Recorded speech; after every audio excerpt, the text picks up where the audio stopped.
Տիկին Թանդիլյան, արդեն 11-րդ օրն է դուք այստեղ եք հացադուլանում եւ 20 օրից ավել է, ինչ Ռուբեն Վարդանյանը Բաքվի բանտում է հացադուլանում։ Այս ընթացքում որևէ առարկայական գործընթաց իշխանությունների կողմից կամ Եվրոպան, որ այդքան ասում են մարդասեր է, որևէ գործընթաց իրականացրել են, ձեզ անձամբ իշխանություններից մոտեցել են, խնդրել են դադարեցնել հացադուլը։ Նախ խոսենք միջազգային հանրությունից, միջազգային կառույցներից, գիտեք, որ ՄԱԿ-ը հայտարարություն արեց, ինչպես նաև վաղը ԵԽ նիստ է տեղի ունենալու, որտեղ կքննարկվի Բաքվում ապօրինաբար պահվող հայ գերիների հարցը եւ մյուս օրը հուսով եմ բանաձևը կընդունվի, թեպետ մենք հասկանում ենք, որ Ալիև այս ամենաթողության ռեժիմում է ապրում եւ ազդեցություն էական չի ունենում, բայց նաև մյուս կողմից միջազգային կառույցները հենց այն կառույցներն են, որոնք պիտի նման հարցերում ավելի գործուն եւ ավելի ուղղակի ազդեցություն փորձեն ունենալ։ Եվ ինչու չի ազդում Ալիևի վրա, որովհետեւ երբ որ նախկինում չի կատարել միջազգային կառույցների որոշումները, պահանջները, որևէ պատժի չի ենթարկվել։ Եվ ես կարծում եմ, որ ժամանակն է, որպեսզի չենթարկվելով միջազգային կառույցի որոշումներին, մասնավորապես դատարանների որոշումներին կամ ականջալուր չլինելով բանաձևերին, պիտի պատժամիջոցներ, տնտեսական սանկցիաներ կիրառվի, որպեսզի դա խփի ուղիղ Ալիևի գրպանին։ Միայն այդ դեպքում նա կսթափվի եւ միջազգային կառույցների գործունեությունը կլինի արդեն այսպես միսուարյուն ստացած, որովհետեւ կարծեք թե հայտարարություններ շատ քիչ են անում, բավարար չեն անում, դեռևս բազմաթիվ աշխատանք կա անելու, որը չեն իրականացնում, բայց եւ այնպես կուզեի, որ այդ խոսքերը ավելի ազդեցություն ունեցող լինեն։ Ինչ վերաբերում է մեր իշխանություններին, նրանց մասին ընդհանրապես չեմ խոսում, նրանց մասին չեմ քննարկում, որովհետև նրանք այստեղ ադրբեջանական շահեր են պաշտպանում։ Դուք որ տեսնեք, ինչպիսի մոլեռանդությամբ են նրանք կատարում Ալիևի պահանջները կետ առ կետ, փորձում դա ներկայացնել որպես իրենց օրակարգ, անգամ որդեգրում են նրա օրակարգը եւ մեր ժողովրդին հրամցնելով, թե իբր դա իրենց օրակարգն է, այս մարդիկ եթե վնաս չտան, օգուտ չեն տալիս, չեն տալու, ոչ չեն այցելել, ու իրանք շատ լավ գիտեն, որ չպիտի էլ այցելեն, որովհետև ես ցանկություն չունեմ անգամ իրենց երեսին նայելու, որովհետև այն ինչ արել են վերևից մինչև ներքև, ամեն մեկը մի օղակում, սա դավաճանություն է հայ ժողովրդի նկատմամբ, Հայաստանի Հանրապետության նկատմամբ, իրենց արարքները, իրենց վարքը, իրենց ներդրած մշակույթը, սա մեծ ամոթ է, որ իրենք դարձրել են այս անտարբերությունը մեր գերիներին այսքան անուշադրության մատնելը նորմալ, իրենք կարող են խրախճանքների մեջ գտնվել իմանալով ազգի ողբերգությունը ու դա համարել են նորմալ եւ տարածում են մարդկանց մեջ։ Երբ համացանցում հայտնվեց Ռուբեն Վարդանյանի աուդիո ձայնագրությունը, բոլորը շոկի մեջ էին, ցնցված էին եւ հենց նույն օրը իշխանական падգամավորները ինչ որ փաբում ժամանակ էին անցկացնում։ Այս ամենը պատահական է, թե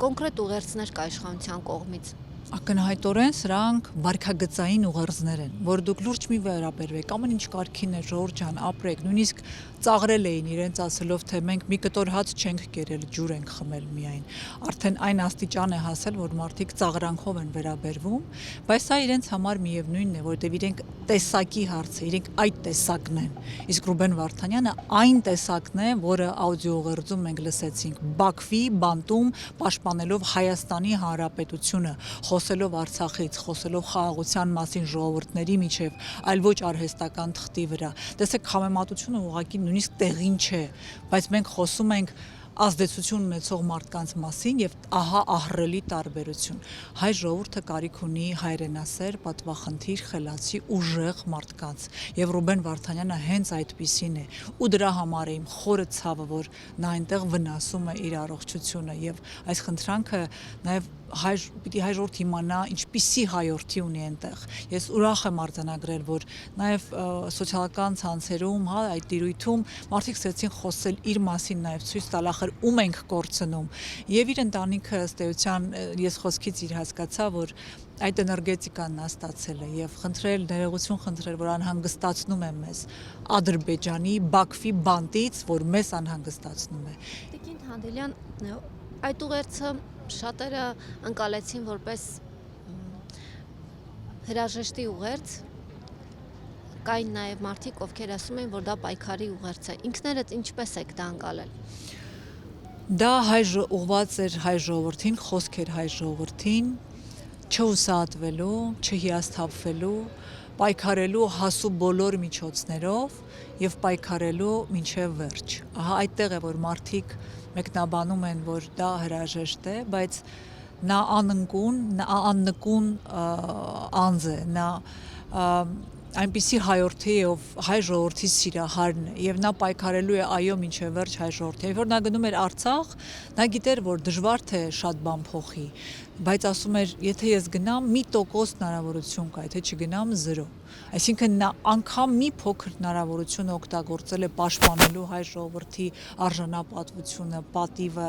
հայկականությունը Արցախում, որովհետև նա հպարտ էր Արցախով հազարամյակներ այնտեղ միշտ հայ է ապրել։ Նա չէր կարող պատկերացնել, որ մի օր կգա ու այնտեղ հայ չի ապրի։ Նրա համար հայկականությունը դա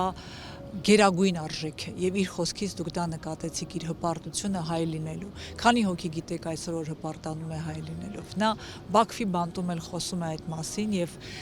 ես կարծում եմ որ դա կոչ է ժողովրդին անտարբեր չլինել։ Տեսեք նա ասում է, պարզել եմ ինձ համար, որ անտարբերությունը ամենամեծ մեղքն է։ Եվ այո, ներողություն է խնդրում այն մարդկանցից ու նկատմամբ անտարբեր։ Այո, որ ամեն ինչ չի, որ հասցրել է։ Նա ներողություն է խնդրում Ալվարդից Դավիթ Մանուկյանի տիկնոջից, որ իր պատճառով ինչ որ մեկը իր կարծիքով, միգուցե այդպես էլ չի, բայց նա պատասխանատվություն ստանձնող կրող անձ է։ Հասցրել է բոլորի մասին մտածել։ Այո, դու պատկերացրեք որտեղ եւ ինչ պայմաններում։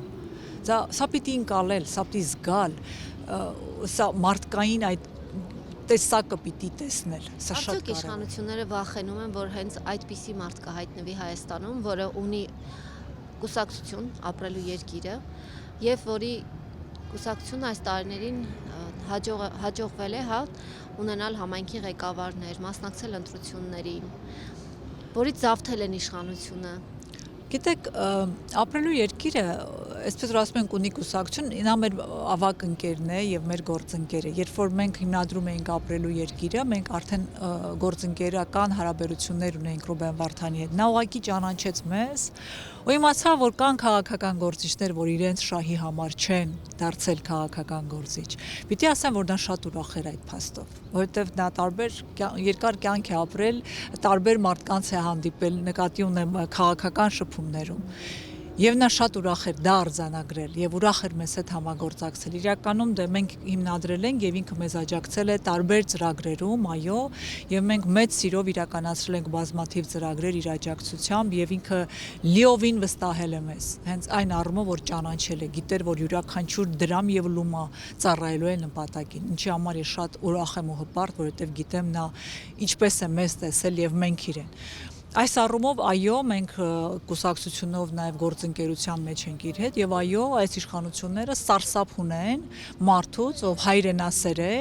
ունի ազդեցություն, ունի գործընկերություն, միայն մենք չէ, տարբեր կուսակցություններ կան, որ իր հետ շփվել են։ Ու նա գիտի, ովքեր են իրական հայրենասերները, ինչպես պիտի երկիրը ուժեղացնել,